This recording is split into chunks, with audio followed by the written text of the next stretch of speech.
जय शिवराय. तर आजच्या व्हिडिओमध्ये आपण अशा काही पद्धतीचा मेहंदीचा ॲडव्हर्टाईज पोस्टर जे असतं ते बनवणार आहे. तर सर्वप्रथम आपल्याला एक कॅनव्हास तयार करून घ्यायचा आहे. कॅनव्हास तयार केल्यावरती आपण एकदम पिवळा कलर जो असतो तो एकदम लाईट पिवळा कलरमध्ये सॉलिड कलर घेतलेला आहे. तर सॉलिड लेअर घेण्यासाठी इथे जो हा आयकॉन दिसतो यावरती क्लिक करून एक नंबरला सॉलिड कलर हा ऑप्शन आहे. तर यावरती येऊन आपण इथे पिवळा कलर घेतला आहे आणि पिवळा कलर घेतल्यानंतर एकदम पिवळसर कलरकडे एकदम आपण व्हाईट कलरकडे जाणार आहोत आणि अशा पद्धतीचा हा आपण पिवळसर कलर घेणार. त्यानंतर त्यावरती आपण एक टेक्स्चर ॲड केला आहे. तर त्या टेक्स्चरची आपण ऑपिसिटी कमी केली आहे. ते असं काही टेक्स्चर होतं तर त्याची ऑपिसिटी आपण 70% करून घेतली आहे. त्यानंतर आपण ChatGPTवरून हे काही 2 मेहंदीचे आयकॉन जनरेट केले होते. ते 2 आयकॉन इथे लावून घेतले आहे. त्यानंतर मेहंदी आर्टिस्टचं जे नाव होतं त्यांच्या शॉपचं जे नाव होतं ते आपण टाईप करून घेतलं आहे. तर हे नाव आपण पेस्टल ऑरेंज या फॉन्टमध्ये टाईप केलं आहे आणि आपण संपूर्ण पोस्टर हा मरून कलर म्हणजेच मेहंदी कलरमध्ये बनवणार आहोत. तर मेहंदी कलरमध्ये आपण त्यांचं नाव ॲड करून घेतलं आहे आणि त्याच कलरमध्ये आपण खाली एक बॉक्स ॲड केला आहे. तर त्या बॉक्समध्ये आपण मेहंदी आर्ट हा टेक्स्ट टाईप करणार आहोत. तर हा टेक्स्ट आपण पटेल ऑरेंज या फॉन्टमध्येच टाईप करून घेतला आहे.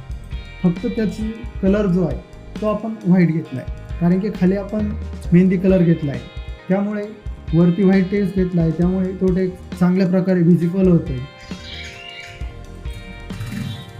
त्यानंतर आपण अशा पद्धतीचं काही PNG होती ती PNG आपण इथे लावून घेतली आहे. त्याच PNGची डुप्लिकेट कॉपी करून खाली लावून घेतली आहे आणि मधल्या जागेमध्ये हा टेक्स्ट आपण टाईप करून घेतला आहे.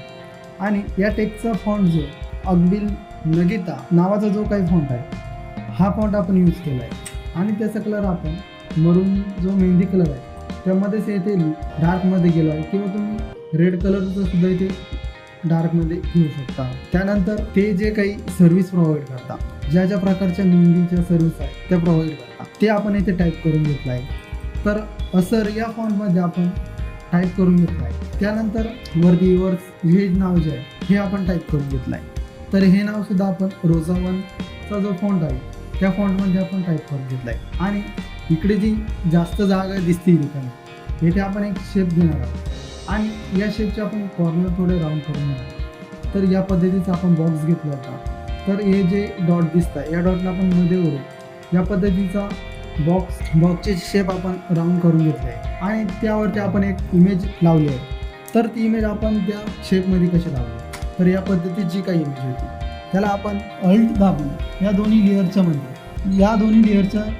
क्लिक केलं तर ही इमेज त्या इमेजमध्ये क्लिपिंग मास्क होऊन जाते. तर त्यानंतर आपण ह्या ज्या सर्व्हिसेस टाकल्या इकडे या साईडला खाली जागा वाटते तर ते आपण अशा पद्धतीचे काही जे आयकॉन आहे ते आयकॉन लावून घेणार आहोत.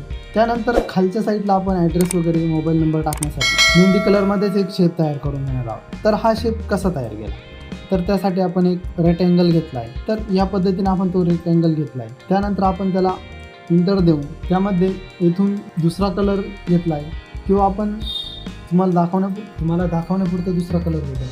तर त्यानंतर कोणत्याही एका कोपऱ्याला क्लिक करून ऑइल दाबून या साईडला तो कॉर्नर ओढून घ्यायचा आहे. त्यानंतर अशा पद्धतीचं काही शेप तयार होऊन जाईल. तर अशा पद्धतीचा शेप तयार झाल्यानंतर आपण त्या शेपला हॉरिझॉन्टल करून घेतलं आहे आणि या पद्धतीने ॲडजस्ट करून घेतला आहे. तर त्यानंतर येथे आपण एक व्हाईट कलरचा शेप लावला आहे. तर या शेपला सुद्धा आपण एक रेक्टँगल तयार करून घेतला आहे आणि त्याला एंटर दिल्यानंतर Ctrl+T करायचं आहे.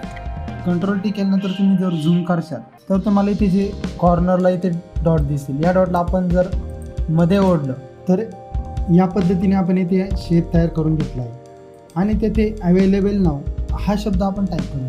तर यासाठी आपण रोजावनचा जो फॉन्ट आहे तोच फॉन्ट आपण यूज केला आहे आणि त्या शेजारी आपण एक लोकेशनची जी पिन असते ती पिन लावून घेतो. त्यानंतर या साईडला पण आपण सेम शेप तयार करून घेतला आहे आणि त्यावरती बुक नाव हा टेक्स्ट टाईप करून घेतला आहे. त्यानंतर अवेलेबल कशासाठी आहे वेडिंगसाठी आहे एंगेजमेंटसाठी आहे फेस्टिवलसाठी आहे पार्टीसाठी आहे. तर हे टेक्स्ट आपण इथे टाईप करून घेतलं आहे. त्यानंतर आपण जे सर्व्हिस प्रोव्हाइड करतात त्यांचं नाव आणि मोबाईल नंबर टाईप करून घेतला आहे. त्यानंतर खाली जी रिकामी जागा दिसते, तेथे आपण त्यांचा ॲड्रेस टाकून देणार आहोत. तर अशा पद्धतीने एकदम सोप्या आणि साध्या पद्धतीने अशा पद्धतीचा ॲडव्हर्टाईज पोस्टर तयार झाला आहे. तर असंच नवनवीन ट्युटोरियल बघण्यासाठी आत्ताच व्हिडिओला लाईक करा आणि चॅनलला सबस्क्राईब करा. तर चला भेटू पुढच्या व्हिडिओमध्ये.